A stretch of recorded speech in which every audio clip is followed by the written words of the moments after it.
Ada postingan dari Manto Sekjen PBB yang mengatakan, "Kocak, DPR bongkar pelakuan konyol Budi Ari ketika menjabat Menkominfo. Yang diblokir saat itu bukan situs judul, melainkan WordPress. Mungkin dalam sejarah Kementerian Indonesia, ini menteri terkonyol, udah konyol, mendapat bintang Maha Putra lagi." Bismillah, assalamualaikum guys, jumpa lagi di channel Jurnal Terupdate. Akhirnya anggota DPR RI membongkar kelakuan konyol Budi Ari. Ini sangat mengejutkan. Abraham menyebut ternyata Menkominfo sebelumnya, Budi Ari selama menjabat tidak memblokir situs judi online, melainkan malah memblokir situs WordPress. Jadi tak perlu berlama-lama, langsung saja kita simak bersama-sama video ini guys. Bismillah. Oke, terima kasih pimpinan. Yang terhormat Bu Menteri dan jajaran, pertama-tama izinkan saya untuk mengucapkan selamat kepada Bu Menteri. Semoga amanah memimpin kementerian yang sedang digoyang. Saya yakin Ibu dapat memimpin dengan baik kementerian ini. Terkait dengan Ibu yang tadi sebutkan, di mana Republik ini sedang digoyang, rame masalah terkait dengan judi online. Saya mencoba untuk mendalami terkait dengan perkara ini, bahkan saya masuk cukup dalam terkait dengan perkara ini, dan saya menemukan fakta-fakta yang cukup mencengangkan, di mana sampai di berita dimunculkan 16 orang tertangkap, sebagian diantaranya oknum Kemenkomdigi dan sebagian sipil. Tapi di pihak yang lain, saya merasa bersyukur juga kasus ini terungkap sekarang, Bu Menteri. Coba kalau setahun dari sekarang ini barusan terungkap, mungkin Bu Menteri kita yang kena bully ini. Karena ternyata di dalam ini susah untuk saya bilang Kemenkominfo ya, karena pada waktu itu Kemenkominfo, susah saya mengatakan bahwa ini Kemenkominfo melakukan pembiaran, karena menurut saya ini bukan pembiaran, ini Kemenkominfo menjadi pelaku. Maka dari itu hari ini tadi disebutkan Dirjen Aptika sudah hadir, maka pertanyaan ini akan saya lontarkan kepada Dirjen Aptika, bukan kepada Bu Menteri, karena Bu Menteri barusan menjabat. Tolong saya dijelaskan kepada kami, Pak Dirjen, dijelaskan secara detail kepada kami proses pemblokiran yang ada di Kemenkominfo, mulai dari kriterianya sampai diblokirnya situs tersebut. Kenapa saya tanyakan seperti itu? Saya mendapatkan informasi dari zamannya Pak Menterinya Joni Plate dan Pak Menterinya Budi Ari, ini sistem pemblokirannya berbeda, dan saya katakan hampir pasti ini berbeda karena ada orang sipil yang ditangkap.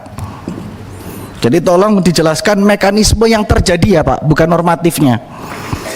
Karena kalau dalam aparat penegak hukum ya, itu melakukan pemblokiran terhadap sesuatu itu melalui mekanisme gelar perkara di tahap penyidikan, yang dimana setelah itu barusan diblok karena ada hak seseorang yang dicabut di situ.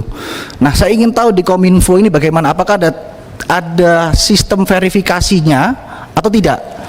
Nah, apabila diverifikasi, pertanyaan saya, siapa yang mengumpulkan situs-situs itu Pak?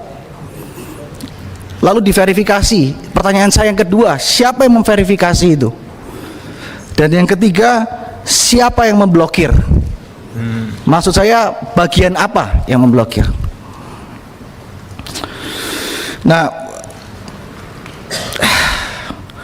saya ingin tahu juga terkait dengan pengawasan di Kemenkominfo maupun Kemenkomdigi. Siapa yang mengawasi terkait adanya pemblokiran ini apabila ada terjadi kesalahan?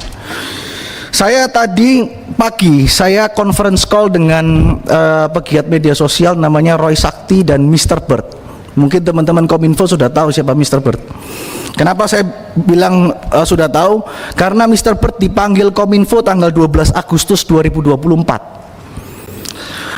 Mr. Bird di situ menyatakan bahwa situs yang diblokir oleh Kemenkominfo pada waktu itu bukan situs judi online, tapi situs WordPress. dan dipanggil, disuruh membuktikan dan dibuktikan di Kominfo, bertemu dengan Pak Bima dan Pak Bintang. Lalu dia juga menemukan problem serius di Kominfo pada waktu itu, di mana dia bisa membobol website Kominfo dalam waktu 30 detik dan menggunakan semua nama dari pejabat Kominfo untuk melakukan apapun itu, termasuk untuk memesan hotel, untuk email ke siapapun. Jadi itu sampai detik hari ini sudah disampaikan dan ditunjukkan dan belum diperbaiki. Sampai hari ini belum diperbaiki. Nah, ini tentunya harus menjadi perhatian yang serius karena ini Kominfo ya. Jadi kami berharap sekali bahwa ke depan Kominfo bisa memperbaiki diri. Nah, mungkin segitu dari saya ya Pak ya. Saya ingin tolong nanti Pak Dirjen Aptika jelaskan ke kami secara detail, karena ada perbedaan mekanisme ini, saya ingin tahu mekanismenya seperti apa. Terima kasih. Terima kasih Pak Abraham. Kalimat terakhirnya mungkin segitu dari saya. Itu yang Pak harus itu. Jadi itu belum terlalu serius tuh. Mungkin segitu dari saya. Oke guys, jadi di saat rapat dengan Menteri Kominfo dan Digital Mutia Hafid serta jajarannya, anggota Komisi 1 DPR fraksi Golkar, Abraham Srijaja mendapat kabar dari pegiat media sosial terkait upaya Menkominfo era dulu dalam menghapus judi online. Jadi menurut Abraham bahwa Menkominfo era dulu yaitu Budi Ari tak menghapus situs judi online, justru yang dihapus situs WordPress. Tak hanya itu, situs Kominfo juga sempat diretas dan data-data pegawai digunakan untuk hal yang tak bertanggung jawab. Dan imbas dari 11 pegawai Komdigi terlibat kasus judi online ini sejumlah aktivis media sosial mendesak Polri memeriksa Budi Ari. Terlebih orang kepercayaan Joko Widodo ini juga mengenal baik beberapa pegawai Komdigi yang diamankan polisi.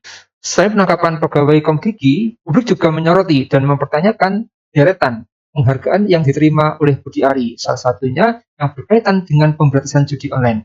Pada tanggal 9 Agustus 2024, Budi Ari dianugerahi tanda kehormatan Bintang Mahaputra Pratama oleh Presiden Joko Widodo. Anugerah prestisius itu diberikan kepada Budi Ari atas kontribusinya dalam menjaga persatuan dan keutuhan NKRI. Lalu pada tanggal 17 Oktober 2024, Budi Ari yang masih aktif menjadi Menkominfo menerima anugerah Detikcom Award 2024 sebagai tokoh pendorong pemberantasan judi online. Penghargaan itu diberikan kepada Budi Ari karena dinilai berhasil mengupayakan pencegahan dan pemberantasan judi online di tanah air. Namun kini penghargaan Bintang Mahaputra Pratama dari Presiden dan juga penghargaan Anugerah Detikcom Award 2024 dipertanyakan publik karena ini dinilai berbanding terbalik dengan penilaian publik sekarang, terutama sejak terkuaknya pegawai Komdigi yang melindungi situs judi online. Jadi menurut kalian gimana guys? Tulis komentarnya di bawah ini ya guys. Saya izin pamit dulu. Assalamualaikum warahmatullahi wabarakatuh.